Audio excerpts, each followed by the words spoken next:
এক গ্রামে একজন কৃষক ছিলেন। তিনি দুধ থেকে দই আর মাখন তৈরি করে বিক্রি করতেন।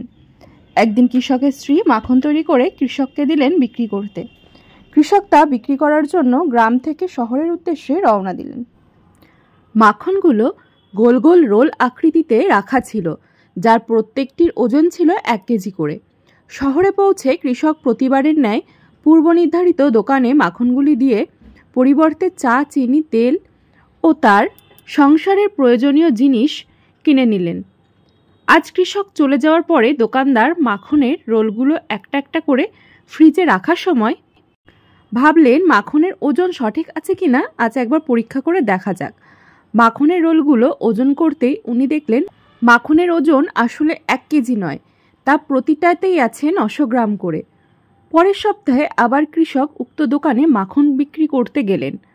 দোকানের সামনে পৌঁছানোর সঙ্গে সঙ্গেই দোকানদার কৃষকের উদ্দেশ্যে চিৎকার করে বলতে লাগলেন, বেরিয়ে যাও আমার দোকান থেকে, এবার থেকে কোনো বেইমান চিটিংবাজের সাথে ব্যবসা করব না, আমার দোকানে আর কোনো দিন পা দেবে না।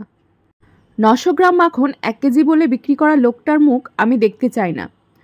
কৃষক বিনম্রভাবে কম্পিত স্বরে দোকানদারকে বললেন, দাদা, দয়া করে রাগ করবেন না, আমি আসলেই খুবই গরিব মানুষ, দাড়িপাল্লা বাটখারা কেনার মতো পয়সা আমার নেই, তাই আপনার থেকে প্রতিবার যে 1 কেজি করে চিনি নিয়ে যেতাম সেটাই দাড়িপাল্লার এক পাশে রেখে অন্য পাশে মাখনের রোল মেপে নিয়ে আসতাম।